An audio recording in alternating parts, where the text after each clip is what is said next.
Swami has just arrived. He'll be coming in any moment after going through perhaps the devotees on the sides and back. I request all of you to kindly sit quiet and not to rush.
Beloved Bhagavan, please accept our humble pranams at your lotus feet. Swami, words cannot adequately express our feelings of joy and gratitude over your divine presence here. We trust and pray that you will continue to shower your benevolence towards Sai Darshan and all of us. Your standards are exacting, but we shall try, Swami, to be worthy of your trust. I trust that I shall not be considered presumptuous in welcoming you to your own home. Bhagavan, we have just completed a week-long program to mark the 25th anniversary of the Indiranagar Sai Samiti.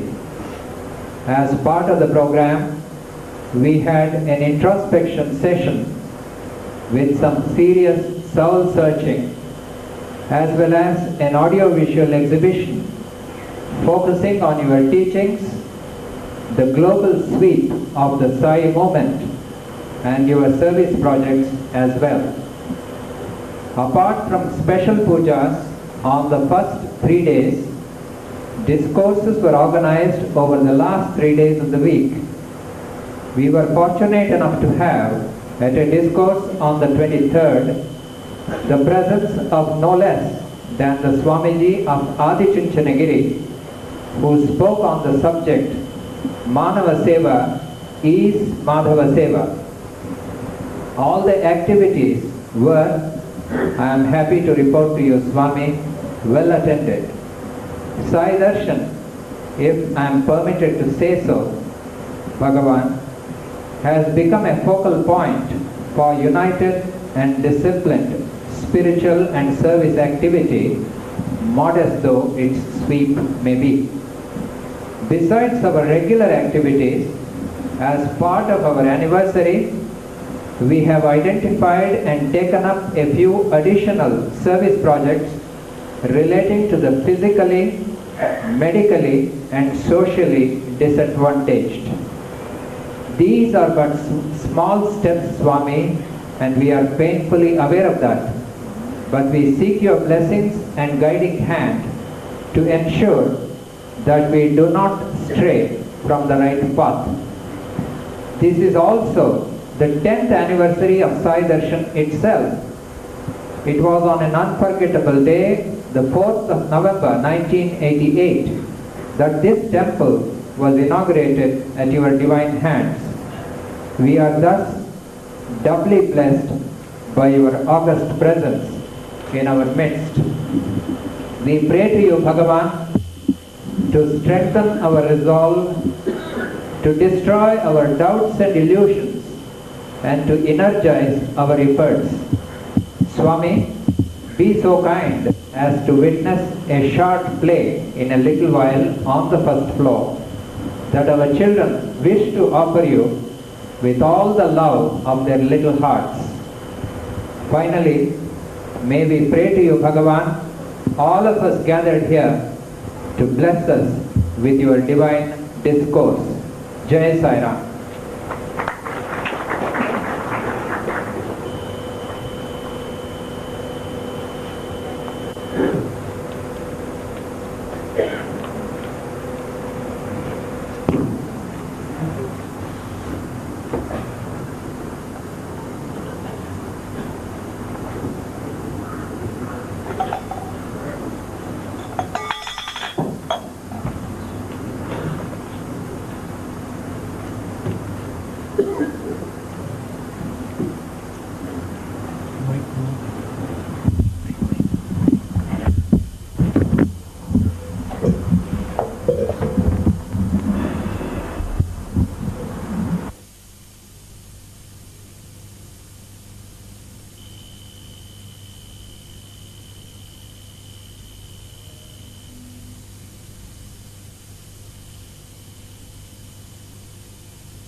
ప్రేమ స్వరూపులారా,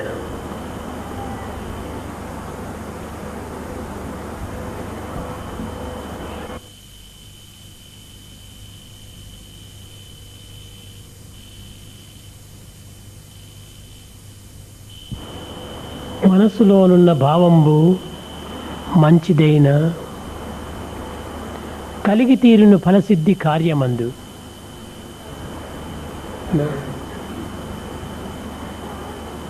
మనసులోనున్న భావంబు మంచిదైన కలిగి తీరును ఫలసిద్ధి కార్యమందు. మనసులోనున్న భావంబు మలినమైన ఫలము కూడా ఆ విధంగా మలినమవును.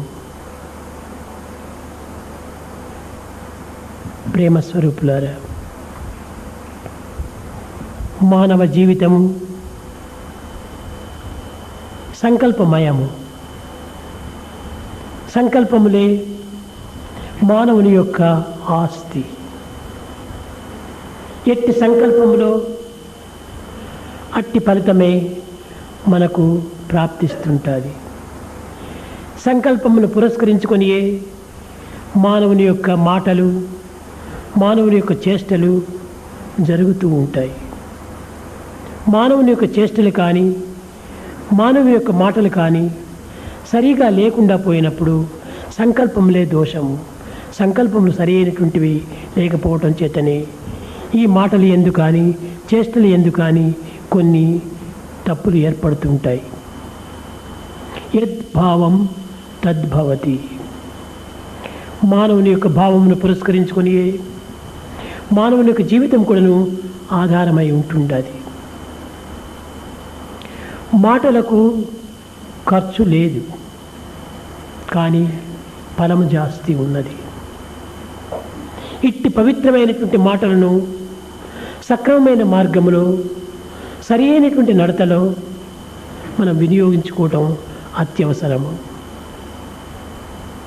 మాట యందు పవిత్రమైనటువంటి యొక్క శక్తి ఇమిడి ఉంటున్నది. మానవుని యొక్క అంతర్భావముల యొక్క తత్వము మాటల చేతనే ప్రకటించడానికి వీలవుతుంది. మాటల యందు ఉన్నటువంటి ఆనందము, మాటల యందు ఉన్నటువంటి మాధుర్యము, మాటల యందు ఉన్నటువంటి మంచితనము మరి దేని యందునూ లేదు. దీనిని పురస్కరించుకొని మాటల యొక్క స్వభావము మనసు నుంచి ఏర్పడుతుంటుండాలి. మనస్సు, మాట, చేష్టలు ఈ మూడింటి యొక్క ఏకత్వమే మానవత్వం అనిపించుకుంటుంది. The proper study of mankind is man అని. మన సంకల్పములు ఎట్టివో మన యొక్క మాటలు అట్టివి, మన మాటలు ఎట్టివో మన పనులు అట్టివి. కానీ ఈనాడు మానవుని యొక్క సంకల్పములు వేరు, మాటలు వేరు, చేష్టలు మరొకటి రీతిగా ప్రారంభమవుతున్నాయి. మాటల్లో ఉన్నటువంటి యొక్క మాధుర్యము దేంట్లో కూడా లేదు. మన ప్రాచీనులు ప్రాచీన కాలము నుండి మాటల యొక్క మాధుర్యాన్ని, మాటల యొక్క సత్యాన్ని, మాటల యొక్క పవిత్రతను వినియోగించుకుంటూ రావటం చేతనే ఆనాడు మాటకు తగినటువంటి విలువ నోటుకు కూడా ఉండేటువంటిది కాదు.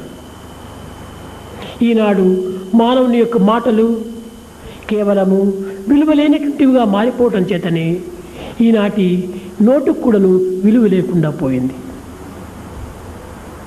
కనుక నోటుకు ఈనాడు విలువ తగ్గిపోయిందంటే దీనికి కారణం ఏమిటి? మానవుని యొక్క మాటల్లో ఉన్నటువంటి యొక్క సత్యము కూలిపోవటం చేతనే నోటు యొక్క విలువ కూడాను కూలిపోయింది. కనుక మాటకు నోటుకు ఉండినటువంటి యొక్క సన్నిహిత సంబంధ బాంధవ్యాన్ని మనం చక్కగా గుర్తించాలి. ప్రాచీనులు మాటకై ప్రాణమును త్యాగం చేసేటువంటి వారు, మాటకై తన జీవితాన్ని అంకితం చేసేటువంటి వారు. పలికి బొంకుట కంటే పాపమున్నా ఒక్కతూరి మాట ఇస్తే సత్యంత వరకు కూడా ఆ మాటలో ఉన్నటువంటి సత్యాన్ని మనం కాపాడుతూ వచ్చేటువంటి వారు. ప్రాచీనుల యొక్క జీవితము ఆ విధమైనటువంటి యొక్క జీవితం గడుపుతూ రావడం చేతనే భారతదేశము శాశ్వత కీర్తిని అందుకుంటూ వచ్చింది. ప్రాచీన కాలం నుండి భారతదేశము ఎన్నో విధమైనటువంటి ఆదర్శాన్ని అందిస్తూ వచ్చింది. కారణం ఏమిటి? వారి జీవితములే ఆదర్శ జీవితములు, వారి జీవితములే అన్యోన్య జీవితములు, వారి జీవితములే ఆనంద జీవితములు. కానీ ఈనాడు మన యొక్క దురదృష్టవశాత్తు భారతదేశము స్వాతంత్రాన్ని పొందగలిగింది, కానీ మనం ఐకమత్యతను పొందలేకపోతున్నాం. ఈనాడు ప్రతి మానవుని ఎందుకు ఐకమత్యం అనేటువంటిది ఎక్కడా కనిపించటం లేదు. ఐకమత్యం లేకపోవటం చేతనే మానవత్వం కూడాను ఒక విలువను కూడాను కోల్పోతూ వచ్చింది. ఒక పార్టీ అని కానీ, ఒక వ్యక్తి అని కానీ, ఒక సంఘం అని కానీ, ఒక సమావేశం అని కానీ కాదు. దేశము మన దేశము. దేశం యొక్క గౌరవము వ్యక్తులపై ఆధారపడి ఉంటున్నది. వ్యక్తుల యొక్క భేదాన్ని మనం పాటించకుండా దేశం యొక్క గౌరవాన్ని మనం కాపాడుకోవటం ప్రతి భారతీయుని యొక్క కర్తవ్యము. భారతీయుడు ఈనాడు పవిత్రమైనటువంటి దేశ గౌరవాన్ని కోల్పోతున్నాడు. నిజమైనటువంటి యొక్క పవిత్రమైనటువంటి భారతదేశం యొక్క కీర్తిని కూడాను ఈనాడు కోల్పోతున్నాడు. జీవితం జరిగితే చాలని ఆశపడుతున్నాడే కానీ ఈ జీవితం ఏ విధంగా జరగాలి, ఎలాంటి విలువతో జరగాలి, ఎలాంటి పవిత్రతలో ఉండాలి అనేటువంటి విషయాన్ని ఈనాడు ఎవరు విచారించడం లేదు. కనుకనే మాటకు ఉన్నటువంటి విలువ నోటుకు కూడాను లేకపోయింది. ఇలాంటి పవిత్రమైనటువంటి ఒక మాటలు ఈనాడు మనం హృదయం నుండి ఆవిర్భవించాలి. ఈ హృదయం నుంచి వచ్చినటువంటి యొక్క ఆనందమే నిజమైనటువంటి ఆనందము. బయట నుంచి వచ్చినటువంటి ఆనందము అది సరైన ఆనందం కాదు. ఇది హృద్ ప్లస్ దయ, కరుణతో కూడినటువంటిది హృదయము, దయతో కూడినటువంటి హృదయము. దయగల హృదయమే దైవ మందిరము. కనుకనే భగవంతుడు ఎక్కడున్నాడంటే హృదయమునందే ఉంటున్నాడు. అట్టి హృదయంని నివాసం గావించుకున్నటువంటి వాడు భగవంతుడు. భగవంతుడు వేరే ఒక దేవాలయంలో ఎందుకు కానీ, ఒక చర్చిలు ఎందుకు కానీ, ఒక మసీదులు ఎందుకు కానీ, ఒక క్షేత్రం ఎందుకు కానీ కాదు ఉన్నది భగవంతుడు. ప్రతి ఒక్కరి హృదయం నందు కూడాను భగవంతుడు ఉంటున్నాడు. అటువంటి హృదయాన్ని మనం ఈనాడు అపవిత్రం గావించుకుంటున్నాం, హృదయాన్ని మాలిన్యం గావించుకుంటున్నాం. కనుకనే మనం చేసే సర్వకర్మలు కూడాను దుఃఖంతోన, విచారంతోన, అశాంతితోన నిండి ఉంటున్నది. మానవుడు ఆనందాన్ని పొందుకోలేకపోవటానికి కారణం ఏమిటి? హృదయాన్ని సరైన రీతిలో మనం ఉపయోగించుకోవటం లేదు. హృదయం అనేటువంటిది చాలా ప్రధానమైనటువంటిది. దానికి ఉన్న విలువ దేనికి లేదు. అలాంటి హృదయాన్ని పురస్కరించుకొని మానవత్వం కూడాను అభివృద్ధి పొందుతూ వచ్చింది. ఈనాటి మానవుడు లౌకికంగా, వైజ్ఞానికంగా ఎంతో ప్రగతిని సాధించాడు. కానీ నైతికంగా, ఆధ్యాత్మికంగా, ధార్మికంగా దినదినానికి దిగజారిపోతుంటున్నాడు మానవుడు. నైతిక విలువలే లేకుండా పోతుంటున్నాడు. మానవుడు అంటే ఏమిటి అనేటువంటి ఒక సత్యాన్ని కూడా గుర్తించుకోలేకపోతున్నాడు. పశువుల వలె జీవిస్తున్నాడు, మృగముల వలె సంచరిస్తున్నాడు. కేవలము ఒక విధమైనటువంటి ప్రాణము లేని జీవితంగా తాను పోషించుకోబడుతున్నాడు. అది కాదు మనకు ప్రాణమున్నటువంటి జీవితం. అది ఏ నీతి, నీతియే నిజాయితీ, నిజాయితీయే నిజమైన జాతి. కనుకని నీతి కలిగి జాతి నిజమైన జాతిరా. నీతి లేకయున్న జాతి చెడును. కనుకనే జాతినంతా చెట్టడానికి నీతే ముఖ్యమైనటువంటిది. నీతి అనగా మొరాలిటీ. ఈ మొరాలిటీకి ప్రాచీన కాలం నుండి సత్యం వద అన్నారు. సత్యమనే చెప్తూ ఉండటం చేతనే నీతి నిలిచిపోతూ వచ్చింది. తర్వాత ధర్మం చరా, ఈ ధర్మాన్ని మనము ఆచరిస్తూ రావాలి. సత్యం బ్రూయాత్, ఎప్పుడు నీవు సత్యాన్నే పలుకు.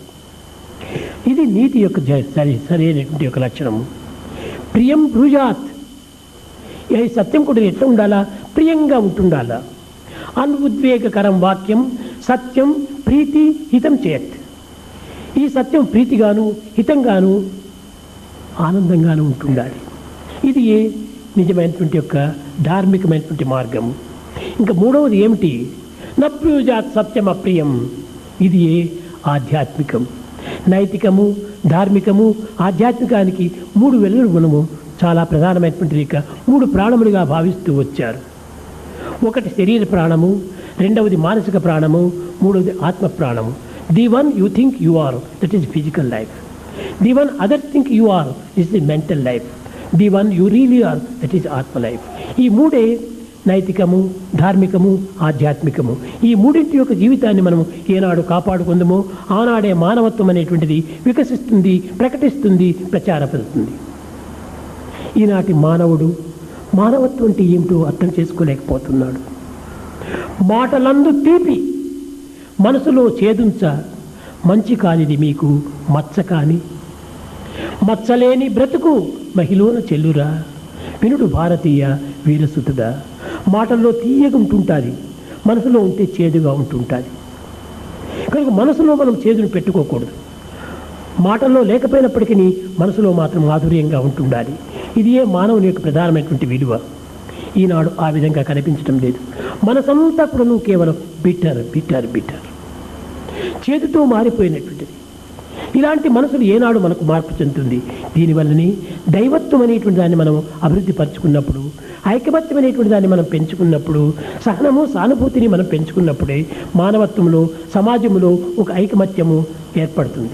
ఈ ఐకమత్యం ఏర్పడినప్పుడే దేశం యొక్క గౌరవము, దేశం యొక్క మర్యాద, లోక కళ్యాణము మనం పోషించిన వాడమవుతాం.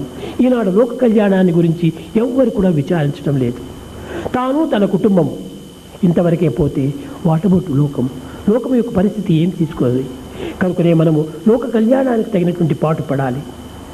నేను నీవు ఇద్దరే కాదు, అందరూ కలిసి ఏకముగా ఉంటుండాలి. అందరి యొక్క ఏకత్వమే సమాజము. ఈ సమాజం యొక్క సంక్షేమమే నిజమైనటువంటి మానవుని యొక్క సహజ ధర్మం.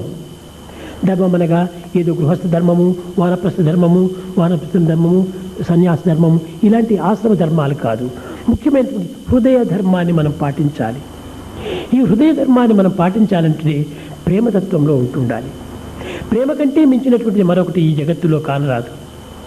ప్రేమ ఉంటే సర్వము అక్కడనే ఉంటుంటుంది. కనుకనే మన మాట కానీ, మన ఆట కానీ, మన ఏ పని అయినా కూడాను ప్రేమ ద్వారా మన ప్రారంభం కావాలి. ప్రేమ చేతనే ప్రారంభమైనప్పుడు దివ్యత్వం అనేటువంటిది ఏర్పడుతుంది. ఈనాడు మీకు అందరికీ తెలుసును, మందిరాలు కడుతున్నారు, చర్చెస్ నియమిస్తున్నారు, మసీదులు కడుతున్నారు, సమాజంలో ఏర్పడుతున్నారు. కానీ ఇవన్నీ ఏ రీతిగా మారిపోతున్నాయి? అన్నింటి ఎందుకు ఒక వ్యాపార రంగంగా తెలిపోయింది. మందిరాల్లో వ్యాపారం, మసీదుల్లో వ్యాపారం, చర్చెస్లో వ్యాపారం, సంస్థల్లో వ్యాపారము, సంఘంలో వ్యాపారము, అంతా వ్యాపారం వ్యాపారం వ్యాపారం. ఈ వ్యాపారం అనేటువంటిది దేనికి వ్యాపారము? ఇది ఆధ్యాత్మికానికి ఉండకూడదు. నైతికానికి, భౌతికానికి, ధార్మికానికి ఉండొచ్చును, కానీ ఆధ్యాత్మికానికి ఉండకూడదు. ఆధ్యాత్మికానికి heart to heart, love to love, ఇది నిజమైనటువంటి మన వ్యాపారం. ఇది కూడా అక్కడ లేదు. ప్రతి దాని ఎందుకు మనము డబ్బు డబ్బు డబ్బు డబ్బు డబ్బు, ఈ డబ్బు కోసం మేము జీవితాన్ని అంతా కూడా అమ్ముకుంటున్నాం. ఇది కాదు. మనం ప్రేమ కోసం అమ్ముకోవాలి, త్యాగం కోసం అమ్ముకోవాలి, దయం కోసం ఎన్నుకోవాలి, దయ కోసం అమ్ముకోవాలి. ఈ దయనే మానవునికి ప్రధానమైనటువంటి ఒక మందిరం. కనుకనే దయగల హృదయమే దైవ మందిరము అన్న. దైవ మందిరం అంటే ఏమిటి? దయగల హృదయంగా ఉండాలి. అలాంటి పవిత్రమైనటువంటి యొక్క భావాన్ని మనం ఈనాడు అభివృద్ధి పరుచుకుంటూ రావాలి. ఏదో మనం చేస్తున్నాం సేవలు, అనేక రకములైనటువంటి సమాజంలో పాటుపడుతున్నాం, కానీ ఇంత మాత్రమే చాలదు. దీని అన్నింటికంటే కూడాను నతపాంసి నతీర్థానం నశాస్త్రాన జపానహి సంసార సాగరోత్తారే సజ్జనం సేవనం వినా. మానవత్వం లోపల సజ్జనుల యొక్క సేవ చేయాలి మనం. ఈ సేవ కంటే మించినటువంటిది మరొకటి లేదు. దీనులను దిక్కులేనటువంటి వారిని మనం సాధ్యమైనంత వరకు సహాయపడి వారికి సహనాన్ని మనం అందించాలి. సహనము, సహకారము ఈ రెండు ఉండినప్పుడే మానవత్వము సజీవంగా బ్రతుకుతుంది. ఈనాడు సహకారం లేదు, సహనం లేదు, సానుభూతి లేదు. కానీ ప్రపంచంలో ఏదో సానుభూతి ఉండినట్టుగా నటిస్తున్నాము, కానీ ఇది సానుభూతి కాదు. మనము ఒకవైపున మాటలతో గౌరవిస్తున్నా కూడాను కొన్ని విధమైనటువంటి మనసుతో బాధిస్తున్నాం. నోటితో మాట్లాడుతున్నాం, కానీ నోటితో సైగ చేస్తుంటుండాలి. ఈ విధమైనటువంటి ఒక చిన్న ఆటలు మానవుల్లో ప్రారంభం కాకూడదు. మానవుడు చాలా ఉత్తముడు, మానవుడు చాలా అధికుడు, మానవుడు చాలా ఆదర్శవంతుడు. ఇటువంటి ఆదర్శవంతమైనటువంటి మానవుడు ఆదర్శవంతమైన జీవితాన్ని అందిస్తూ రావాలి. గ్రామం లోపల అనేక బాధలకు గురి అవుతున్నారు, అనేక ఇబ్బందులు పడుతున్నారు. నీళ్లు లేకుండా చాలా బాధపడుతున్నారు, అనుకూలాలు లేకుండా చాలా బాధపడుతున్నారు, ఆరోగ్యం లేకుండా బాధపడుతున్నారు, అన్నం లేకుండా బాధపడుతున్నారు. ఇలాంటి వారికి సాధ్యమైనంత వరకు మనము శక్తి కొలది మనం సహాయం చేయాలి. ఈ సహాయం చేసినప్పుడే నిజమైనటువంటి సేవగా రూపొందుతుంది. అంతేకాని నా ఇంటిలో నేను సుఖంగా ఉండాలంటుంది ఇది ప్రయోజనం లేదు. ఇది కేవలం స్వార్థము స్వార్థము స్వార్థము. ఈ స్వార్థము దాటి, స్వప్రయోజనం దాటి పవిత్రమైనటువంటి మార్గంలో ప్రవేశించినప్పుడే నిజమైన ఆధ్యాత్మికం అవుతుంది. ఈ ఆధ్యాత్మికం అనగా కేవలం పూజ చేయటము, భజన చేయటము, ధ్యానం చేయటము, యోగం చేయటం ఇది మాత్రమే ఆధ్యాత్మికం కాదు. సేవలో మనం పాల్గొనాలి. సేవ చేస్తున్నప్పుడు దానికంటే మించినటువంటి జపము, దానికంటే మించినటువంటి తపం మరొకటి లేదు. ఏ సేవ చేసినప్పటికీ నేను మానవునికి కాదు చేసేది, మాధవునికే చేస్తున్నాను అనుకోవాలి. ప్రతి మానవుని ఎందుకు కూడాను మాధవుడు ఉంటున్నాడు. సర్వజీవ నమస్కారం కేశవం ప్రతిగచ్చది. ప్రతి మానవుడు కూడాను సహజస్వరూపుడు మానవుడు. కనుకనే సర్వ ఈశ్వర సర్వభూతానాం, అన్ని భూతములు ఎందు ఉన్నటువంటిది దైవత్వమే. కాబట్టి ఎవరికి చేసినప్పటికీ దైవత్వాన్ని చేసినట్టుగా భావించాలి. మనం ఈనాడు ఆధ్యాత్మిక మార్గంలో ప్రయాణమవుతున్నాము, కానీ ఆధ్యాత్మికం అంటే ఏమిటి అని మొట్టమొదటి గుర్తించుకోవడానికి ప్రయత్నించాలి. ఆధ్యాత్మిక విశాలమైనటువంటి హృదయము, విశాలమైనటువంటి ప్రేమ, ఈ తత్వాన్ని మనం ఉండాలి. అంతేగాని రాగతాళంతో భజన చేసినంత మాత్రాన ఇది భజన కాదు. కేవలం జపమును బట్టి ధ్యానం చేసినంత మాత్రమున ధ్యానం కాదు. ఇది కాదు. ముఖ్యంగా హృదయం లోపల పవిత్రమైన భావాలతో మనం నిండి ఉండాలి. దివ్యమైన భావాలు, నవ్యమైన భావాలు, నవ్యమైన భావాలతో మనం జీవితాన్ని గడుపుతూ రావాలి. నిత్య జీవితమునకు ఇది ఏ ప్రధానమైనటువంటి ఆదర్శం. ఈ ఆదర్శాన్ని, ఆశయాన్ని మనం పెంచుకున్నప్పుడు ఎంతైనా మనం అభివృద్ధి పొందుతాం. కనుక ఈనాడు మనం ఎన్నో దినముల నుంచి మీరు వింటున్నారు, మీకందరికీ తెలుసు. కొన్ని సంవత్సరాల నుంచి కూడా బెంగళూరులో కానీ మరే ప్రదేశంలో కానీ స్వామి యొక్క ప్రసంగాలు వింటున్నారు, బాగున్నాయని అంటున్నారు. కానీ ఎంతమంది ఒక్కదాన్నైనా ఆచరణలో పెట్టడానికి ప్రయత్నం చేశారా? ఎవ్వరూ పెట్టడం లేదు. ఆచరణలో లేనిటువంటిది విని ప్రయోజనం ఏమిటి? తిన్నందుకు జీర్ణం కావాలి, జీర్ణమైనందుకు దేహం పుష్టి కావాలి, పుష్టి అయినందుకు బలం రావాలి. కానీ తిన్నందుకు జీర్ణమే లేదు, అజీర్ణ రోగంగా బయలుదేరిపోతుండాలి. కనుకనే మనము ఒక్కటైనా కూడా 100 వింటే ఒక్కటైనా మనం ఆచరణలో పెడితే అదే సార్థకం అవుతుంది. ఆచరణలో ఎక్కడా కనిపించడం లేదు. కానీ మనం మాట్లాడటం లోపల మానవుని యొక్క ధర్మాలు, మానవ యొక్క నీతులు, మానవ యొక్క ప్రవర్తనలు ఇట్టివి అట్టివని కావలసినంత లెక్చర్ ఇస్తున్నారు. ఇచ్చి ప్రయోజనం ఏమిటి? మానవతా గుణములు సత్యము, ధర్మము, శాంతి, ప్రేమ అని వర్ణిస్తుంటున్నారు. కానీ ఏమి ప్రయోజనము? మాటలతో వర్ణిస్తున్నారు కానీ ఆటల లోపల ఒక్కటైనా నిరూపించడానికి వీల్లేదు. నిరూపించినప్పుడు ఒక్కటైనా నిరూపిస్తే అంతే చాలు. పంట పండని భూమి 10 ఎకరములేలా, కొంచెమైనా చాలు మంచి భూమి. పంట పండిన భూమి ఎన్ని ఎకరాలు పెట్టుకుంటే ప్రయోజనం ఏంటి? కొంచెమైనా చాలు, పంట పండేటువంటి భూమి ఉంటే చాలు. అదే రీతిగా ఆచరణలో పెట్టేటువంటి ఒక్కటి ఉంటే కూడా చాలు. కానీ ఆచరణ లేకుండా ఇన్ని రకమైనటువంటి ఉపన్యాసాలు విని ఎంతమంది పెద్దలను దర్శించి, ఎంతమంది పెద్దలను స్పర్శించి, ఎంతమంది పెద్దల ఆశీర్వాదాన్ని పొందుతున్నారు? ఇవన్నీ ప్రయోజనం ఏమిటి? ఆ పొందినందుకు ఫలితం ఏమిటని విచారించుకుంటే అంత జీరో. ఈ విధమైనటువంటి జీరో లైఫ్ను మనం పెంచుకోకూడదు. సాధ్యమైనంత వరకు అంతో ఇంతో కొంచెం హీరో లైఫ్ను మనం పెంచుకోవాలి. ఒక్కటైనా మనం ఆచరణలో పెట్టడానికి ప్రయత్నం చేయాలి. సంవత్సరాలు జరిగిపోతున్నాయి, కాలం కదిపోతుంటుండాలి, మానవత్వం పెరిగిపోతుంటుండాలి, కట్టగడపటి హీనమైపోతుండాలి. ఏమి దీంట్లో మనం సాధించాము? మానవుడు మారాలి అని అనేక రకంగా మనం వర్ణిస్తున్నాం. మానవుడు మారుతూనే ఉన్నాడు. పుట్టినటువంటి వాడు పెరుగుతూనే ఉన్నాడు, బాయ్ అవుతున్నాడు, బాయ్ అయినటువంటి వాడు యువకుడు అవుతున్నాడు, యువకుడు అయినటువంటి వాడు ఎవరినవుతున్నాడు, ఎవరినైనటువంటి వాడు వార్ధక్యం అవుతున్నాడు, వార్ధక్యమైన వాడు దేహాన్ని వదులుతున్నాడు. పెరుగుతూనే ఉన్నాడు, మారుతూనే ఉన్నాడు. కానీ మనిషి మారటం కాదు మనకు ముఖ్యము, మనసు మారాలి. మనిషి మారుతూనే ఉన్నాడు, చెప్పనక్కర్లేదు. పుట్టినవాడు పుట్టినట్టే ఉండటం లేదే, పెద్దగైపోతున్నాడు, ముసలైపోతున్నాడు, చచ్చిపోతున్నాడు. కానీ మనిషి మారటం కాదు, మనసు మారాలి. మనసునందు మాట నిజమైనటువంటి ఒక మాటగా ఉండాలి. మనసు మారినప్పుడే మనిషి మారినప్పుడు వీలవుతుంది. మనిషి మాత్రం మారి మనసు మారకపోతే ప్రయోజనం లేదు. గుణములు మారాలి, అంతేగాని వేషాలు మారకూడదు. మనం గుణములు మారినప్పుడే నిజమైనటువంటి స్థలం మారిపోతుంటుంది. జాతి మారాలి, నీతి మారాలి, అప్పుడే మానవత్వం మారుతుంది. కనుక మానవత్వంలో ఉండినటువంటి ఒక తత్వము మొట్టమొదట మనము దేహంతో ప్రధానం కాదు. దేహం ఒకటి నెగిటివ్, ఇది కేవలం ఒక విధమైన పాంచభౌతికమైనటువంటి దుర్లభం. ఈ దేహం మార్పుల వల్ల మనం ఏమాత్రము కలుసుకోకూడదు. దేహం నీవు పెడుతూ ఉంటే మారుతూ ఉంటుంటుంది. చిన్న విషయాలు మీరు చూడండి, ఇది జడమైనటువంటిది దేహం. ఈ దేహము పెరుగుతూనే ఉంటుండాలి. ఈ జడమైనదైతే ఎట్లా పెరుగుతుంది అని మీరు అనుకోవచ్చును. పెరుగుతుంది. దీన్ని మనం ఊడ్చి ఇంత కొంచెం ఇంట్లో అంతా ఊడ్చి ఇంత చెత్త ఒక గుంటలో వేస్తుంటుంటే 1 నెల అయిన తర్వాత గుంత అంతా పెద్దగా పెరిగిపోయింది. ఈ పెరగడానికి లైఫ్ ఉందా? కాదు. ఈ చెత్తనంతా వేయటం వల్లనే పెరుగుతుండాలి. అదేవిధంగానే మన దేహానికంతా తిన్నము ఇడ్లీ, దోశ, సాంబార్, వడపప్పు, మూరుకోడము అన్నీ వేస్తుంటే ఇది కూడా పెరుగుతూనే ఉంటుండాలి. ఇది ఒక దిబ్బ వంటిదే. ఇది పెరగడానికి ప్రత్యేకం కాదు, ఆహారమే దీనికి మూల కారణము. కనుక పెరిగిందంటే దీనికి లైఫ్ ఉన్నట్టు కాదు. పెరగటం లైఫ్ యొక్క తత్వం కాదు, పెరగటం అనేటువంటి గుణం యొక్క తత్వం కావాలి. మనకు గుణం ఉండినప్పుడే మనం ఎంతైనా సాధించడానికి వీలవుతుంటుంది. కనుక మనం గుణముని మార్చుకోవాలి. మనిషి మనసు మారాలి. మనసు మారినప్పుడే మనిషి మారుతుంది. అలాంటి తత్వాన్ని మనం మనసును మార్చుకునేటువంటి భావాన్ని మనం తప్పక అభివృద్ధి పరచుకోవాలి. ఇది ఏ విధంగా రావాలంటే దైవ ప్రేమ చేతనే మనసు తప్పక పవిత్రమైపోతుంది. ఈ పవిత్రమైన మనసు వల్ల పవిత్రమైన కార్యంలో మనం పాల్గొంటాము. పవిత్రమైన కార్యముల వల్ల పవిత్రమైన ఫలితాన్ని మనం పొందుతాము. ఈ పవిత్రమైన ఫలితాన్ని మనం పొందాలనుకుంటే పవిత్రమైనటువంటి యొక్క హృదయాన్ని మనం పెంచుకుంటూ రావాలి. హృదయమే లేకపోతే సర్వం కూడాను వ్యర్థమైపోతుంటుంది. ప్రేమ స్వరూపులారా, భజనలు చేయాలి, ధ్యానం చేయాలి, యోగం చేయాలి, ఇవి వదలకూడదు. కానీ వాటితో పాటు ఇది కూడా కొంచెం ముందుగా ఉంటుండాలి. ఈ హృదయంతో పవిత్రంగా ఉండేప్పుడు ఇంకా మరింత పవిత్రమైపోతుంది, ప్లస్ అవుతుంది. కనుకనే మనము ధ్యానం మానకూడదు, జపం మానకూడదు, భజన మానకూడదు, చేస్తూ రావాలి. దాంతో పాటు బ్రహ్మవిత్ బ్రహ్మైవ భవతి, మనం చేసేటువంటి సాధనతో పాటు దైవభావం కూడా మనలో మారినప్పుడే రెండు విధాలు కూడా ఏకమైపోయి దివ్యత్వాన్ని పొందుతుంది.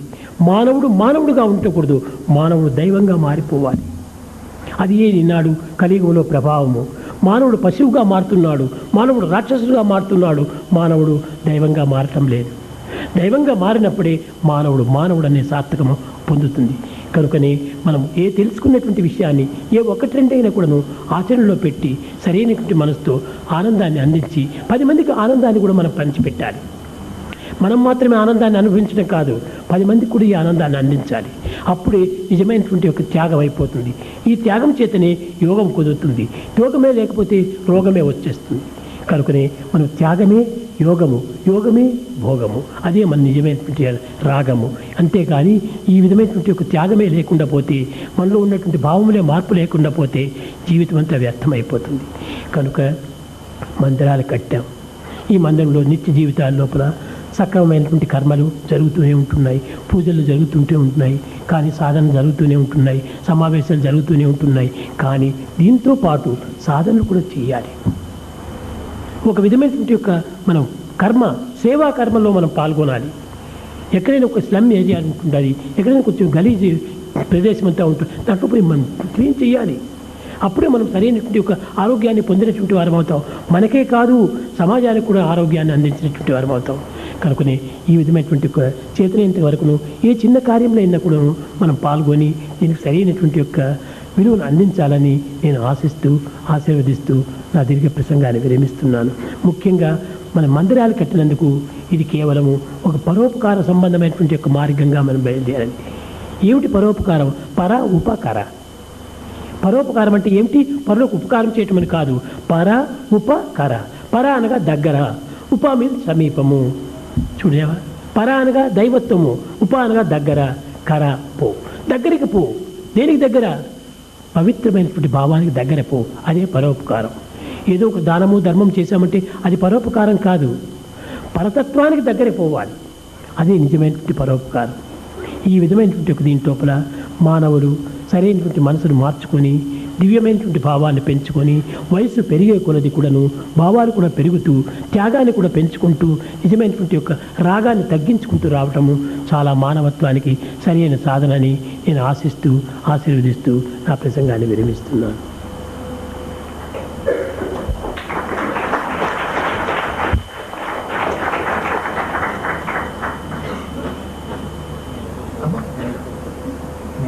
Oh yes, I am ready.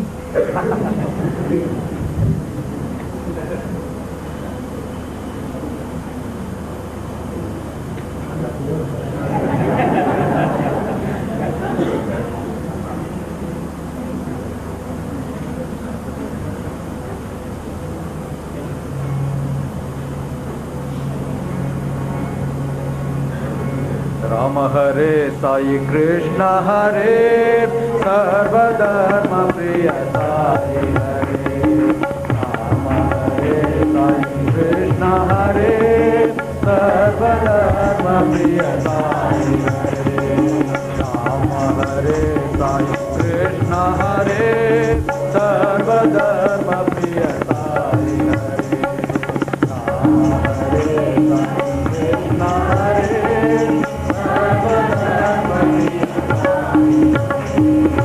अल्लाह ईश्वर साई हरे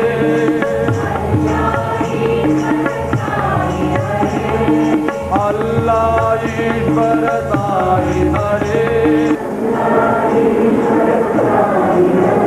गुरु नानक ये सो बोध हरे गुरु नानक ये सो बोध हरे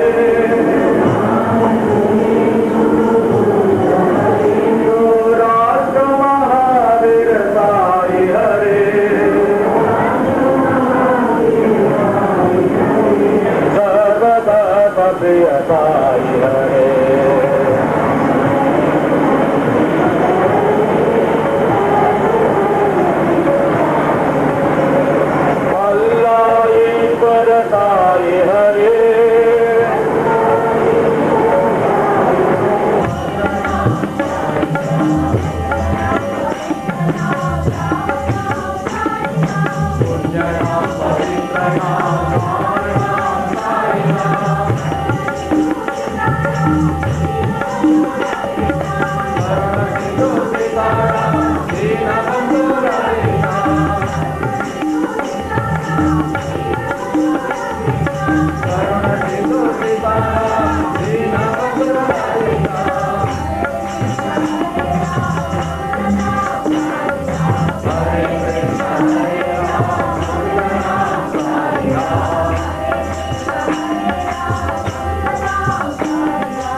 We are going to enact a small episode from the great epic Ramayana, where Sri Rama goes to the forest and his brother Bharata tries to bring him back, but has to return instead with his Padukas. Bhagwan, in this play, an attempt has been made to bring out the human values of each character. That is, Sri Rama's righteousness, Sita's duty consciousness, Urmila's love with reverence, Lakshmana's love with humility, and Bharata's love with devotion. With all these elements, the play is titled Dharma Prema Samagama. We pray to you, Baba, to forgive our mistakes and bless us with the courage to follow Dharma at all times and to live in love. Once again, we bow down at your divine feet with our hearts full of love. Now we offer to you our little flower, Dharma Prema Samagama. Thank you. Jai Sai Ram.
ಬಟ್ಟೆಯಲ್ಲಿ 14 ವರುಷ ಇರಬಲ್ಲೆಯ,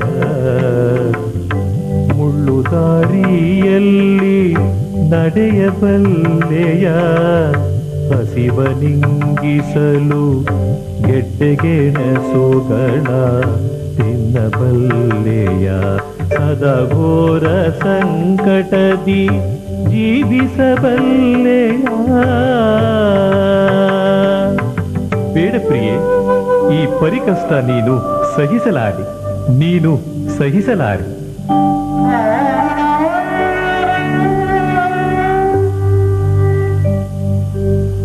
ಸಹನೆಯ ಮೂರ್ತಿ ಭೂದೇವಿಯಲ್ಲವೇ,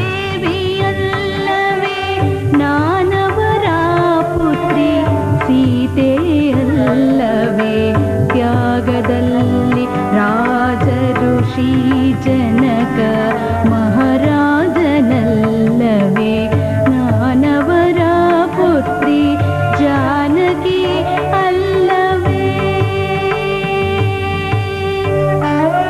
ಶ್ರೀರಾಮನ ಪತ್ನಿಯಾದ ನಾನು ಜೀವನದ ಕಷ್ಟಗಳಿಗಂಜಿ ಪತ್ನಿ ಧರ್ಮವನ್ನು ಮರೆಯಲೆನ್ನುವರ ಪ್ರಭೋ? ಜಾನಕಿ, ಮಗನ ವಿರಹದಲ್ಲಿ ದುಃಖಿಸುತ್ತಿರುವ ಮಾತೆಯನ್ನು ಸಂತೈಸಿ ಅವರ ಸೇವೆ ಮಾಡುವುದು ನಿನ್ನ ಧರ್ಮ. ಸ್ವಾಮಿ ಕ್ಷಮಿಸಿ.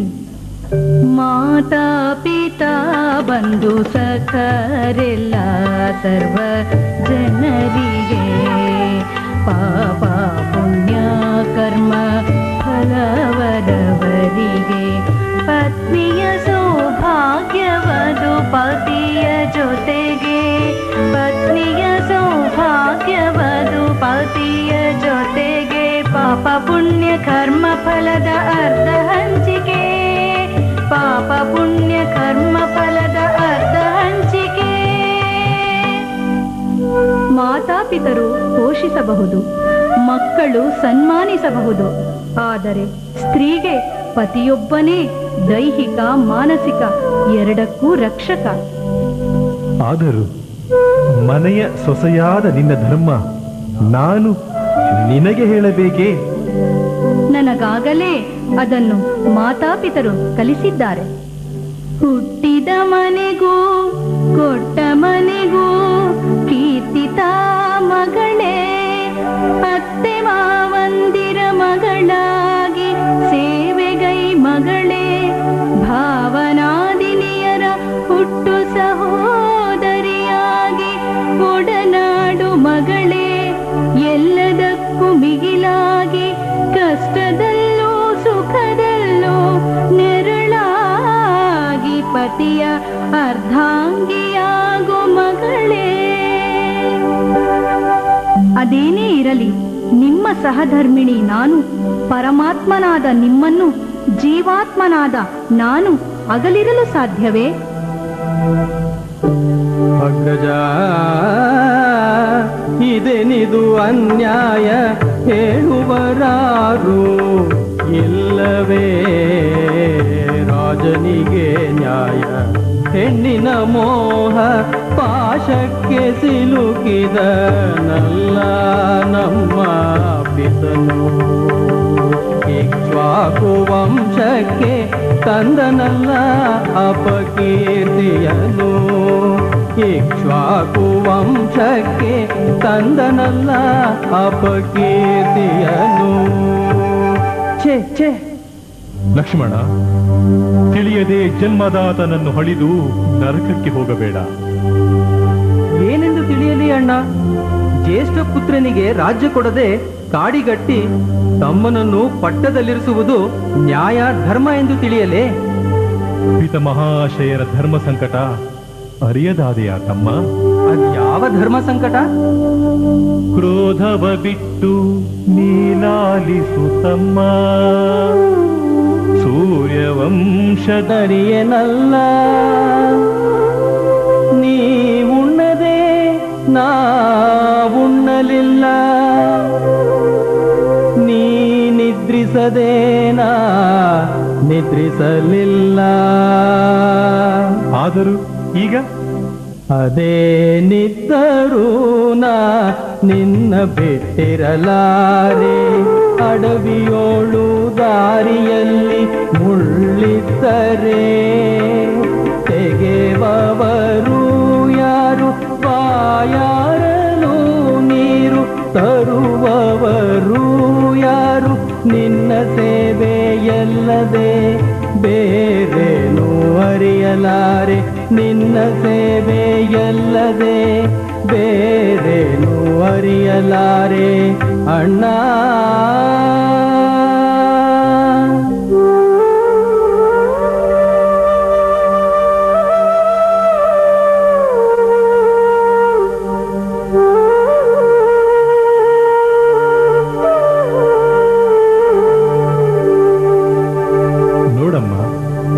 ನಿನ್ನ ಪತಿ ನಮ್ಮ ಜೊತೆ ವನವಾಸಕ್ಕೆ ಬರಲು ಹಠ ಹಿಡಿದಿದ್ದಾನೆ.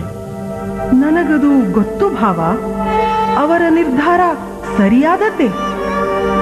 ಊರ್ಮಿಳೆ, ನೀನು ಬರುತ್ತೀಯಾ ನಮ್ಮ ಜೊತೆಯಲ್ಲಿ? ಇಲ್ಲ ಅಕ್ಕ, ನಾನು ಬಂದರೆ ಮಾವ ಅತ್ತೆಯಂದಿರನ್ನು ಸಂತೈಸುವವರು ಯಾರಿದ್ದಾರೆ? ನೀನು ಲಕ್ಷ್ಮಣನನ್ನು ಅಗಲಿರಬೇಕಲ್ಲ ಭಾವ. ನಾನು ನನಗಾಗಿ ಚಿಂತಿಸುವುದೇ ಇಲ್ಲ. ಅವರಿಗೆ ನಿಮ್ಮ ಸೇವೆಯೇ ಜೀವನದ ಗುರಿಯಾಗಿದೆ ಎಂದು ಗೊತ್ತಿತ್ತು ನಾನು ಅಡ್ಡ ಬರುವುದು ಯಾವ ಪ್ರೇಮ? ಕೇಳಿದ್ಯಾ ಅಣ್ಣ? ಲಕ್ಷ್ಮಣ, ನೋಡಿದ್ಯಾ ಎಂತಹ ಒಳ್ಳೆ ಪತ್ನಿ ಇವಳು? ಅತ್ತಿಗೆ, ಇವಳು ಎಷ್ಟಾದರೂ ನಿಮ್ಮ ತಂಗಿ ಅಲ್ಲವೇ? ಜಾನಕಿ, ನೀನು ಊರ್ಮಿಳೆ ಜೊತೆ ಇಲ್ಲೇ ಇರಬಹುದಲ್ಲ? ಇಲ್ಲ ಭಾವ. ಪರರು ಕಾಡಿ ಕಟ್ಟಿದರು ಸೀತೆಯ ಪತಿ ರಾಮನನ್ನು, ರಾಮನ ಅರ್ಥಾಂಗಿ ಸೀತೆಯದೇ ಆಗೆಗೆ ಬದ್ಧನು. ಊರ್ಮಿಳೆಯ ಪತಿ ಸೌಮಿತ್ರ ಇಷ್ಟಾರ್ಥದಲ್ಲಿ ಹೋಗುವರು. ಅವರ ಅರ್ಥಾಂಗಿ ಊರ್ಮಿಳೆ ಅವರಿಷ್ಟಾರ್ಥಕ್ಕೆ ಬದ್ಧಳು.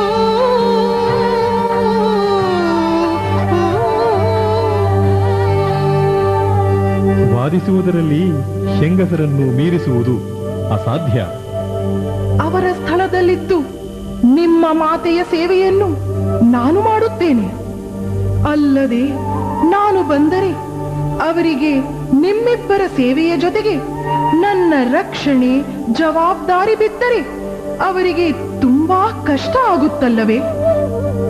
ಭಲೆ ಊರ್ಮಿಳೆ, ನಿನ್ನ ತ್ಯಾಗ ಮತ್ತು ಪ್ರೇಮ ಭೂಮಾತೆಗಿಂತ ಮಿಗಿಲಾಗಿದೆ. ದೇವರು ನಿನ್ನನ್ನು ಸದಾ ಶಕ್ತಿಯುತಳಾಗಿ ಇಟ್ಟಿರಲೆಂದು ಆಶೀರ್ವದಿಸುತ್ತೇನೆ. ರಾಮ, ಶ್ರೀರಾಮ, ನಿನ್ನ ಜೊತೆಗೆ ನಾವು ಬರುತ್ತೇವೆ. ರಾಮ, ಶ್ರೀರಾಮ, ನಿಮ್ಮ ಜೊತೆಗೆ ನಾವು ಬರುತ್ತೇವೆ. ರಾಮ, ಶ್ರೀರಾಮ, ನಿಮ್ಮ ಜೊತೆಗೆ ನಾವು ಬರುತ್ತೇವೆ. ಶ್ರೀರಾಮ.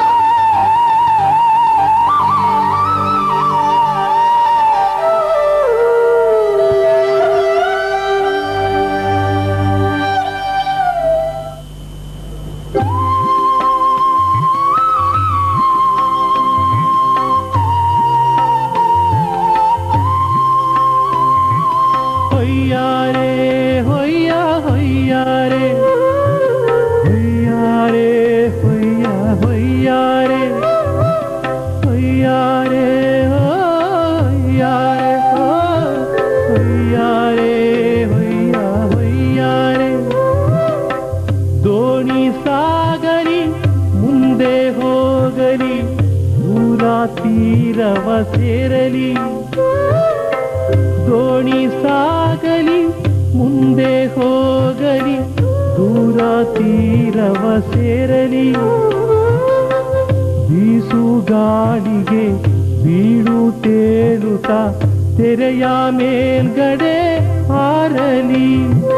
ಹೊಯ್ಯಾರೆ ಹೊಯ್ಯಾರೆ ಹೊಯ್ಯಾರೆ ಹೊಯ್ಯ ಹೊಯ್ಯಾರೆ ಹೊಯ್ಯಾರೆ ಹೊಯ್ಯ ಹೊಯ್ಯಾರೆ ಹೊಯ್ಯಾರೆ ಹೊಯ್ಯ ಹೊಯ್ಯಾರೆ.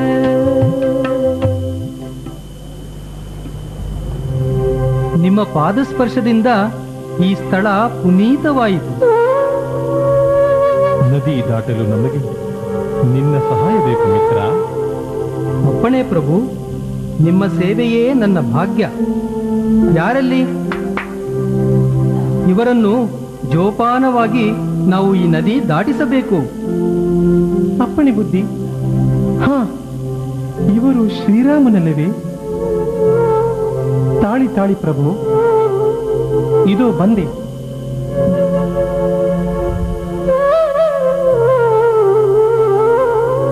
ನೀರು ಯಾಕೆ ತಂದಿರುವೆ ಬಂಧು? ಅಮ್ಮ, ಶ್ರೀರಾಮನ ಪಾದದ ಮಹಿಮೆ ನಾನು ಈಗಾಗಲೇ ಕೇಳಿರುವೆ. ಏನದು? ಶ್ರೀರಾಮನ ಪಾದ ತಗುಲಿ ಒಂದು ಬಂಡೆ ಸ್ತ್ರೀಯಾದಳಂತೆ. ಅದಕ್ಕೆ ಈಗ ನನ್ನ ದೋಣಿಯಲ್ಲಿ ಕಾಲಿಟ್ಟು ನನ್ನ ದೋಣಿ ಹೆಂಗಸಾದರೆ ನನ್ನ ಗತಿ. ನನಗಾಗಲೇ ಪತ್ನಿ ಮಕ್ಕಳಿದ್ದಾರೆ ಬುದ್ಧಿ. ಈ ನೀರು ಯಾಕೆ? ಶ್ರೀರಾಮನ ಪಾದವನ್ನು ಗಂಗಾಮಯಿಯಿಂದ ತೊಳೆದರೆ ಅವಳು ಪವಾಡವನ್ನು ತಡೆಯಬಹುದು ಅಂತ ನನ್ನ ನಂಬಿಕೆ.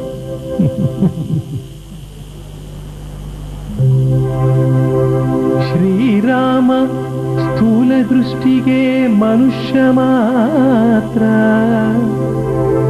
ಸೂಕ್ಷ್ಮ ದೃಷ್ಟಿಗೆ ದೇವತೆ, ಪರಾದೃಷ್ಟಿಗೆ ಪರಂಜ್ಯೋತಿ, ಅಂಬಿಗನಾಗಿ ಅವ ರಕ್ಷಿಸುವ ಸಂಸಾರ ಸಾಗರದಿ.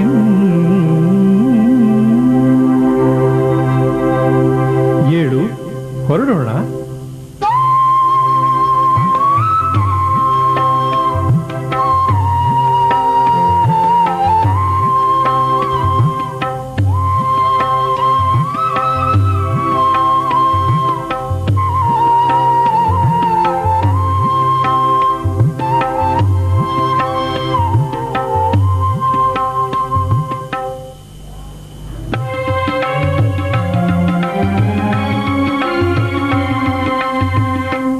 ವಂದನೆ ಗುರುವರ್ಯ.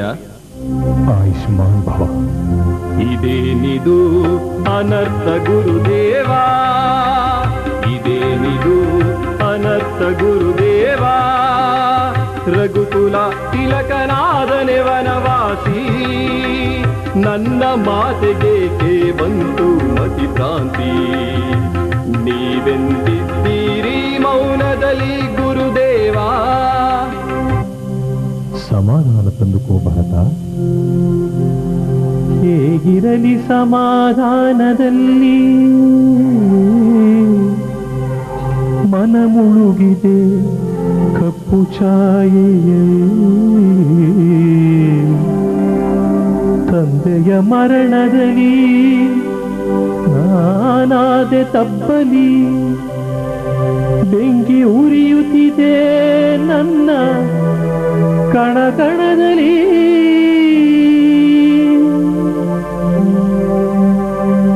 ಧೈರ್ಯಗೊಂಡಬೇಡ ರಾಜಕುಮಾರ. ಅಯ್ಯೋ, ಅಣ್ಣನನ್ನು ಕಾಡಿಗಟ್ಟಿ ಪಟ್ಟಕ್ಕೇರುವ ಕೀಳು ತಮ್ಮನೆಂಬ ಅಪವಾದ ಒಂದೆಡೆಯಾದರೆ, ನಿರ್ದಯಿ ಕೈಕೆಯ ಮಗನಾದೇನಲ್ಲ ಎಂಬ ದುಃಖ ಇನ್ನೊಂದೆಡೆ. ಇವೆಲ್ಲ ಯೋಚನೆಯಲ್ಲಿ ನಾನಂತೂ ಬೆಂದು ಹೋಗಿರುವೆ. ಇದೆಲ್ಲ ಹೇಗಾಯಿತು ಗುರುವರ್ಯ? ಇದೆಲ್ಲ ಆ ವಿಶ್ವಾಧಾರನ ಲೀಲೆ ಕುಮಾರ. ನಾವೆಲ್ಲ ನಿಮಿತ್ತ ಮಾತ್ರದ ಬೊಂಬೆಗಳು.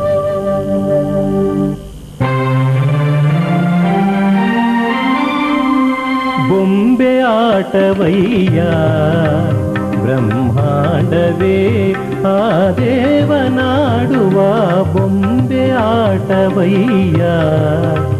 ಬ್ರಹ್ಮಾಂಡವೇ ಆ ದೇವನಾಡುವ ಬೊಂಬೆ ಆಟವಯ್ಯ.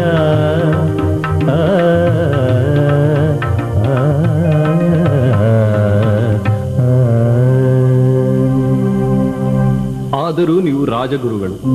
ನಿಮ್ಮ ನುಡಿಯನ್ನು ಮಾತಾಪಿತರಿಬ್ಬರು ಮೀರುತ್ತಿರಲಿಲ್ಲ.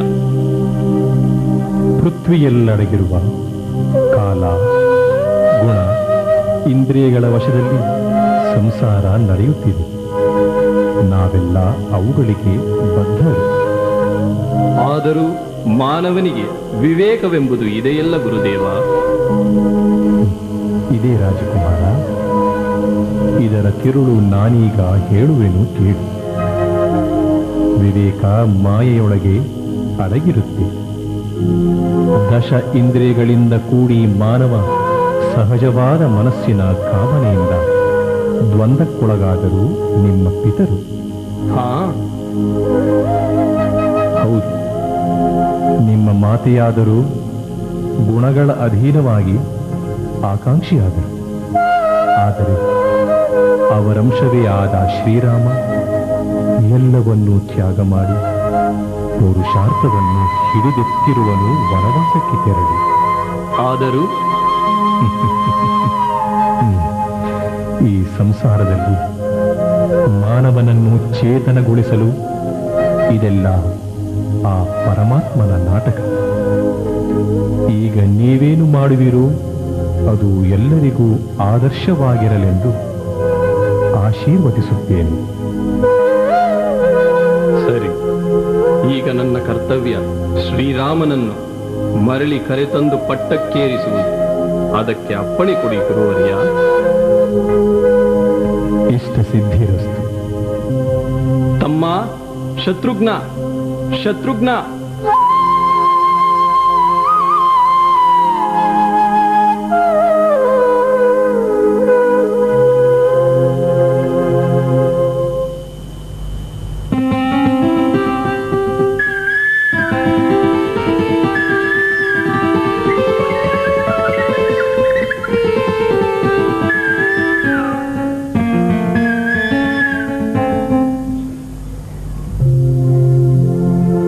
ನನಗೆ ಇವತ್ತು ಏಕೋ ಪಿತಾಮಹಶಯರ ನೆನಪು ಬರುತ್ತಾ ಇದೆ. ಇದು ಶುಭ ಸೂಚನೆಯಂತಿಲ್ಲ. ಅಗ್ರಜ, ಏನಾದರೂ ಬೇಕಾಗಿತ್ತೆ?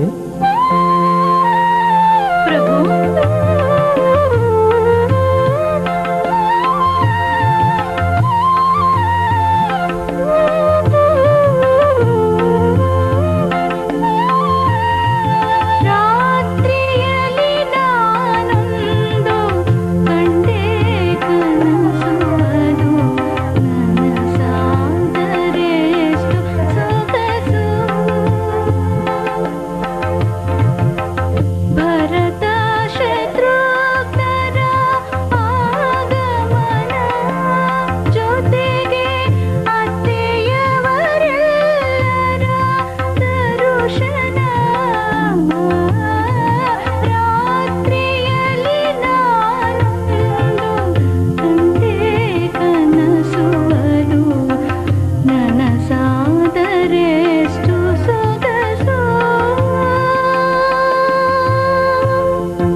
ವಿಶೇಷವಾಗಿದೆ ನಿಮ್ಮ ಸ್ವಪ್ನ ಮಾತ, ಸತ್ಯವಾಗಲೆಂದು ಆಶಿಸಬೇಡಿ ವ್ಯತ. ಪಟ್ಟಣರತನಾಗಿರಬಹುದು ಭರತ, ಕೈಕೆಯಾಗಿರಬಹುದು ರಾಜಮಾತ.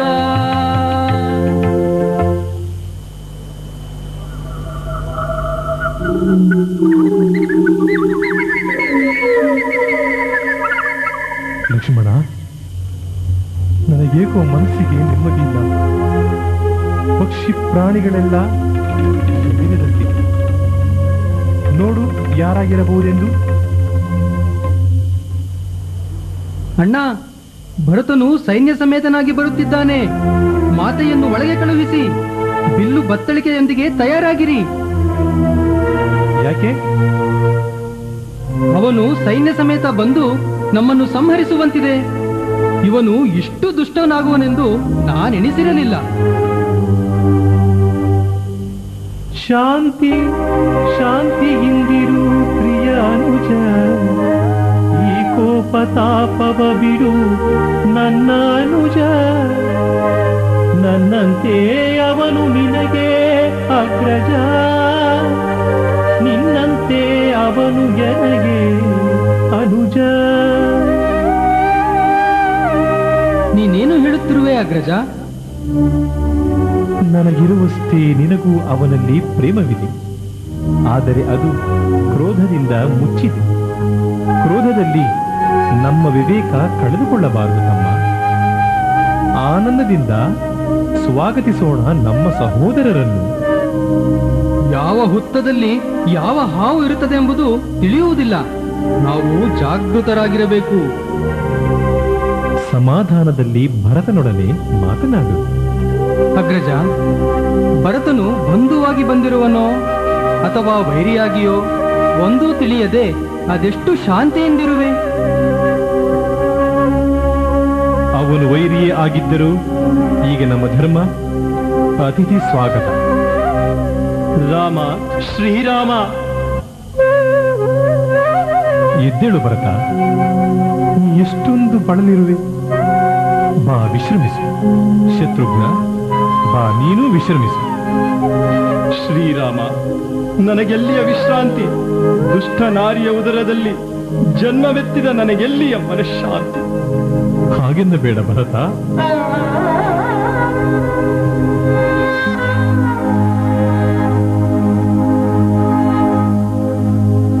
ರಾಮ, ಮೋಸವಾಯಿತಲ್ಲ ರಾಮ, ಮೋಸವಾಯಿತಲ್ಲ.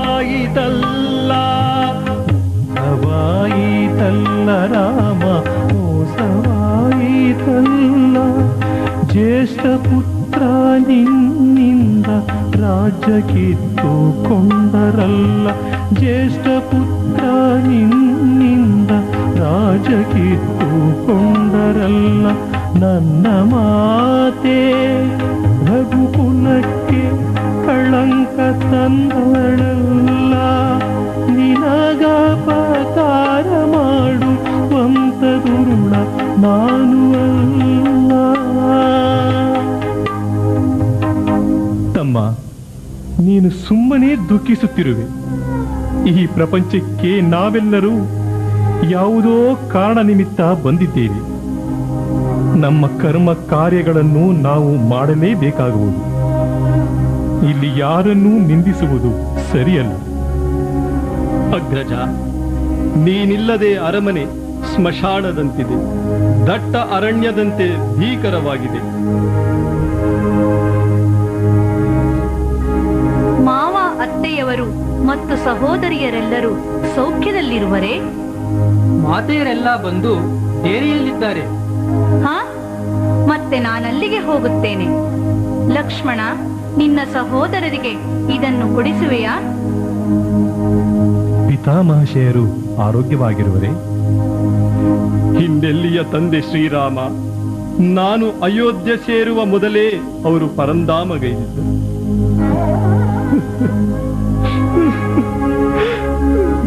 ಈ ಕಠೋರ ಸುದ್ದಿಯನ್ನು ತಿಳಿಸಲು ಬಂದೆಯಾ?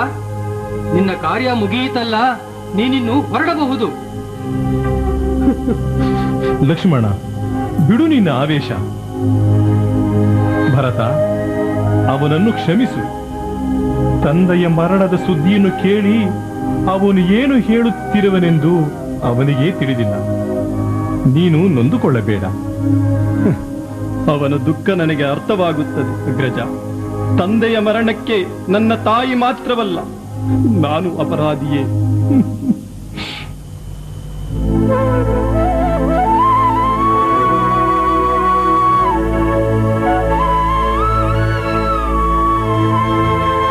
ದುಃಖಿಸದಿರಿ ನನ್ನ ಸಹೋದರರೇ. ಜೀವನವೇ ನೀರ ಮೇಲಣ ಗುಳ್ಳೆಯಂತಿರೇ. ಯಾರೇನು ಮಾಡುವರು, ಯಾರೇನು ಮಾಡುವರು? ಹಿಂದೆ ನಾವೆಲ್ಲೋ, ಮುಂದೆ ನಾವೆಲ್ಲೋ. ಇಂದಿನೊಂದು ದಿನಕ್ಕೆ ಯಾಕಳುವಿರಿ ಸಹೋದರರೇ. ಭರತ, ನಾವೆಲ್ಲ ವಿಧಿಕರ್ಮ ಮುಗಿಸೋಣ. ನದಿಗೆ ಹೋಗೋಣವೇ?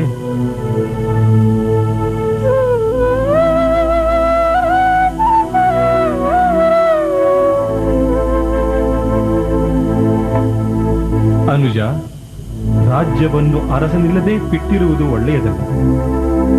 ನೀವಿನ್ನು ತಿರುಗಿ ಹೊರಡಲು ಅಣಿಮಾಡುವುದು ಒಳ್ಳೆಯದು. ನಿನ್ನನ್ನು ಕರೆದುಕೊಂಡು ಹೋಗಲು ನಾನು ಬಂದಿರುವೆ. ನಿನ್ನ ರಾಜ್ಯ ನಿನಗೆ ಮರಳಿಕೊಡಲು ನಾನು ಬಂದಿರುವೆ. ನೀನು ಹಿಂದಿರುಗಲೇಬೇಕು. ಇಲ್ಲ ತಮ್ಮ, ಆ ರಾಜ್ಯವನ್ನು ಪೂಜ್ಯ ಪಿತರು ನಿನಗೊಪ್ಪಿಸಿದ್ದಾರೆ. ನೀನಿಲ್ಲದ ಅಯೋಧ್ಯೆ ಕಾನನಕ್ಕೆ ಸಮ. ಆ ರಾಜ್ಯವು ನನಗೆ ಮಸಣಕ್ಕೆ ಸಮ. ನಾನಲ್ಲ ಅರಸ, ನೀನೇ ಅಯೋಧ್ಯೆ ರಾಜ. ನಿನ್ನ ಸೇವೆ ಒಂದಿದ್ದರೆ ಸಾಕೆನಗೆ ಅಗ್ರಜ. ನನಗ ರಾಜ್ಯ ಬೇಡವೇ ಬೇಡ. ಭರತ, ನಿನಗಾಗಲಿ ನನಗಾಗಲಿ ನಮ್ಮ ಪಿತಾಮಹಶಯರ ಆಜ್ಞೆ ನಿರಾಕರಿಸಲು ಸಾಧ್ಯವಿಲ್ಲ. ಅವರ ಇಚ್ಛೆಯನ್ನು ಶಿರಸ ವಹಿಸಿ ನಡೆಸುವುದೇ ನಮ್ಮ ಕರ್ತವ್ಯ. ಆದ್ದರಿಂದ ನಾವಿಬ್ಬರು ಪಿತೃವಾಕ್ಯ ಪರಿಪಾಲನೆ ನಡೆಸುವುದೇ ಸುತರಾದ ನಮ್ಮ ಧರ್ಮ. ಹಾಗಾದರೆ ನಾವಿಬ್ಬರು ಸಹೋದರರಲ್ಲವೇ? ನೀನು ಹೋಗಿ ರಾಜ್ಯವಾಳು, ನಾನು 14 ವರ್ಷ ವನವಾಸವನ್ನು ಮುಗಿಸಿದೆ. ತಮ್ಮ, ಅಯೋಧ್ಯೆ ರಾಜ್ಯವನ್ನು ಪರಿಪಾಲಿಸುವುದನ್ನು ನಿನಗೆ ಕೊಟ್ಟಿದ್ದಾರೆ. ಈ ದಂಡಕಾರಣ್ಯದ ರಕ್ಷಣೆಯನ್ನು ನನಗೆ ಕೊಟ್ಟಿದ್ದಾರೆ. ಇದನ್ನು ನಮ್ಮ ಪಿತಾಮಹಶಯರು ಕೊಟ್ಟ ವರಪ್ರಸಾದವೆಂದು ಸಂತೋಷದಿಂದ ಸ್ವೀಕರಿಸುವುದೇ ನಮ್ಮ ಧರ್ಮ. ಗುರುಗಳೇ, ನೀವಾದರೂ ಶ್ರೀರಾಮನನ್ನು ರಾಜ್ಯಕ್ಕೆ ಹಿಂದಿರುಗಲು ಆದೇಶಿಸಬಾರದೆ? ನಿನ್ನ ಪ್ರೇಮದ ಆಳ ನೋಡಿ ನನಗಂತೂ ಧರ್ಮ ಕರ್ಮದ ವಿಚಾರವೇ ಮರೆತಂತಿದೆ. ನಾವು ಎಷ್ಟು ಹೇಳಿದರೂ ಪ್ರಯೋಜನವಾಗಲಾರದು. ಶ್ರೀರಾಮೋ ಧರ್ಮವಾನ್ ವಿಗ್ರಹ. ಅವರಿಗೆ ಎದುರಾಗಿ ನಿನ್ನ ಪ್ರೇಮದ ಪ್ರವಾಹವೇ ಹರಿಯುತ್ತಿದೆ. ಏನು ಮಾಡಲಿ ನಾವು? ಅಯ್ಯೋ, ನಾನೆಂತಹ ದುರ್ದೈವಿ. ನನ್ನ ಪರಿಸ್ಥಿತಿ ಯಾರಿಗೂ ಅರಿವಾಗದಾಯಿತಲ್ಲ. ಭರತ, ನಿನ್ನನ್ನು ನಾನು ತಪ್ಪಾಗಿ ಅರ್ಥ ಮಾಡಿಕೊಂಡೆ. ನೀನೆಂತಹ ಅಮೂಲ್ಯವಾದ ರತ್ನ ಎಂಬುದು ನನಗೀಗ ಗೊತ್ತಾಯಿತು. ಹಾಗಾದರೆ ನಾನು ಇಲ್ಲಿ ಇದ್ದು ಅಣ್ಣನ ಸೇವೆಯನ್ನು ಮಾಡುತ್ತೇನೆ. ನೀನು ಹೋಗಿ ರಾಜ್ಯವಾಳಬಹುದಲ್ಲ? ಅದೇನು ಸಾಧ್ಯವಾದ ಮಾತಲ್ಲ. ರಾಮನ ಸೇವೆ ಬಿಟ್ಟು ನನಗೇನೂ ಗೊತ್ತೇ ಇಲ್ಲವಲ್ಲ. ಧೈರ್ಯಗುಂದಬೇಡ. 14 ವರ್ಷ ಹೇಗೋ ಕಳೆಯುತ್ತೆ. ನಾನು 14 ವರ್ಷ ಮಾತ್ರ ರಾಜ್ಯವಾಳುವೆನು. ಅಲ್ಲಿಂದ ಒಂದೇ ಒಂದು ದಿನ ತಡವಾದರೂ ನೀನು ಬರದಿದ್ದರೆ ನಾನು ಅಗ್ನಿ ಪ್ರವೇಶ ಮಾಡುವುದು ಖಂಡಿತ. ಖಂಡಿತ ನಾನು ಸಮಯಕ್ಕೆ ಸರಿಯಾಗಿ ಬರುತ್ತೇನೆ.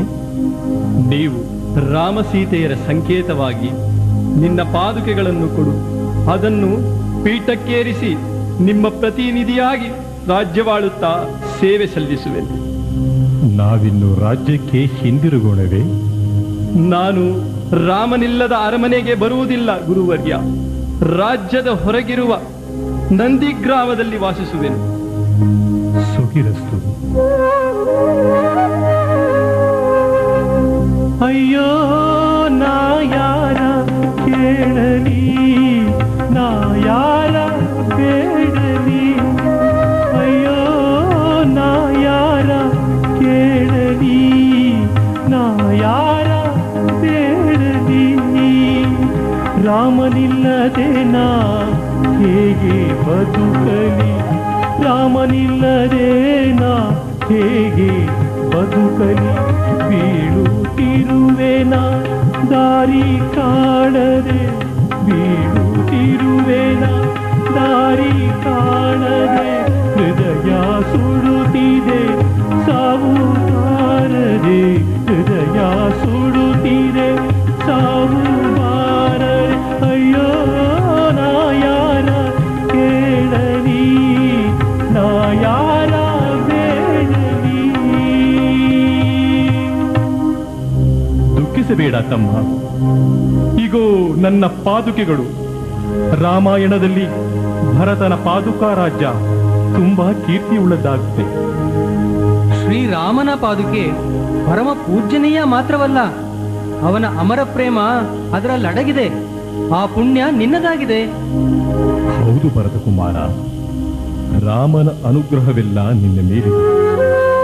ನಿನ್ನ ತ್ಯಾಗ ಪ್ರೇಮವು ರಾಮಾಯಣದಲ್ಲಿ ಅಮರವಾಗಿರುತ್ತೆ. ಅಯ್ಯೋ, ನನಗದೊಂದು ಬೇಡ. ಈ ದುಃಖಮಯ ಜೀವನ ಬೇಡವೇ ಬೇಡ. ಹಾಗೆಂದರಾಗದು ಅನುಜ, ಧರ್ಮವನ್ನು ಬಿಡಬೇಡ. ನ್ಯಾಯವೇ ಮುಖ್ಯವೆಂಬುದ ಮರಿಬೇಡ.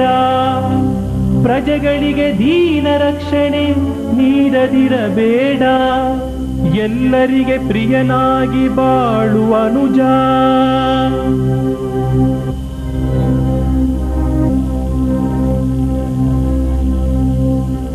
ಹೋಗಿ ಬರುವೆನಾ ಅಗ್ರಜ, ತಾಯಿದ್ದು ತಪ್ಪಲಿಯಾದೆ, ಭ್ರಾತನಿದ್ದು ಒಂಟಿಯಾದೆ. ಯಾರೋ ಗೈರ ಪಾಪಕ್ಕೆ ನಾ ಬಲಿಯಾದೆ. ನಿನ್ನ ಹೃದಯದೊಳಡಗಿಸು ನನ್ನ ಅಗ್ರಜ.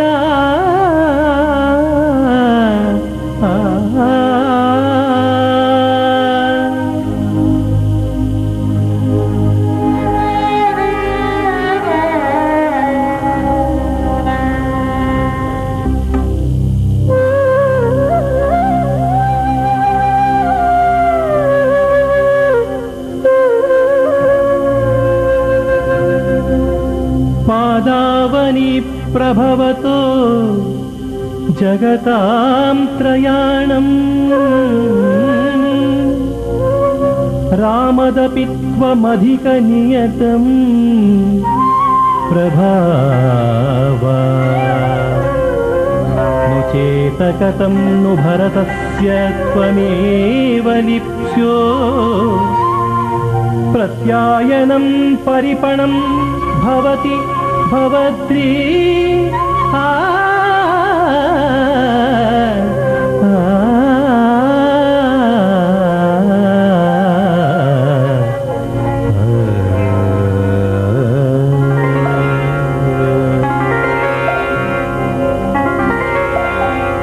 ಸ್ವಾಮಿ, ಇಂತಹ ಸಹೋದರರನ್ನು ಪಡೆದ ನೀವೇ ಧನ್ಯರು. ಸೀತೆ, ಭರತ ಲಕ್ಷ್ಮಣ ಶತ್ರುಘ್ನರು ನನ್ನ ಸಚ್ಚಿತ್ ಆನಂದ.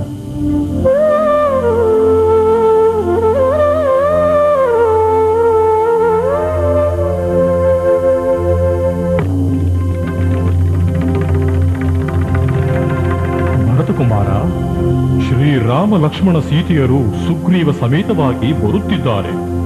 ಹಾ, ಶತ್ರುಘ್ನ, ಶ್ರೀರಾಮ ಬರುತ್ತಿದ್ದಾನೆ. ರಾಮ ಪಟ್ಟಾಭಿಷೇಕಕ್ಕೆ ಅಣಿ ಮಾಡಿಕೊಳ್ಳೋಣ.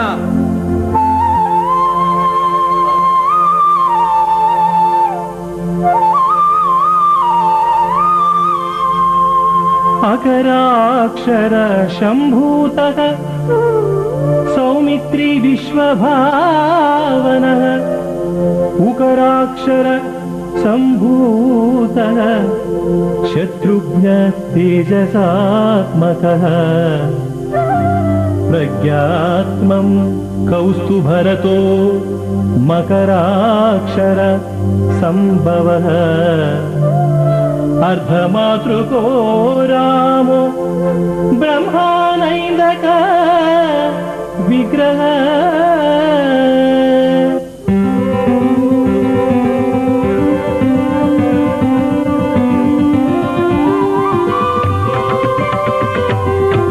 ಮಾತಾ ರಾಮೋ ಮತ್ತಿತ ರಾಮಚಂದ್ರೋ.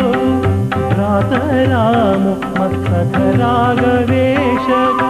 ಮಾತಾ ರಾಮೋ ಮತ್ತಿತ ರಾಮಚಂದ್ರೋ. ಭ್ರಾತ ರಾಮೋ ಮತ್ಸಖ ರಾಘವೇಶ. ಸರ್ವಸ್ವಂ ಮೇ ರಾಮಚಂದ್ರೋ. ಮಾತಾ ಸಾಯಿ ಮತ್ತಿತ ಸಾಯಿ ದೇವ. ಭ್ರಾತ ಸಾಯಿ ಮತ್ಸಖ ಸಾಯಿ ರಾಮ. ಮಾತಾ ಸಾಯಿ ಮತ್ತಿತ ಸಾಯಿ ದೇವ. ಭ್ರಾತ ಸಾಯಿ ಮಸ್ತಕ ಸಾಯಿ ರಾಮ ಸರ್ವಸ್ವಂ ಮೇ ಸಾಯಿ ಬಾಬಾ ಸರ್ವಸ್ವಂ ಮೇ ಸಾಯಿ ಬಾಬಾ ದಯಾಳು ನಾಣ್ಯಂ ದೈವಂ ನೈವ ಜಾನೇ ನ ಜಾನೇ ದಯಾಳು ನಾಣ್ಯಂ ದೈವಂ ನೈವ ಜಾನೇ ನ ಜಾನೇ ಸಾಯಿ ರಾಮ್ ಜೈ ಜೈ ರಾಮ್ ಸಾಯಿ ರಾಮ್ ಜೈ ಜೈ ರಾಮ್ ಸಾಯಿ ರಾಮ್ ಜೈ ಜೈ ರಾಮ್ ಸಾಯಿ ರಾಮ್ ಜೈ ಜೈ ರಾಮ್ ಸಾಯಿ ರಾಮ್ ಜೈ ಜೈ ರಾಮ್ ಸಾಯಿ ರಾಮ್ ಜೈ ಜೈ ರಾಮ್ ಸಾಯಿ ರಾಮ್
जय जगदीश हरे स्वामी सत्य साई हरे भक्त जना जय जगदीश हरे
ಸತ್ಯನಾರಾಯಣ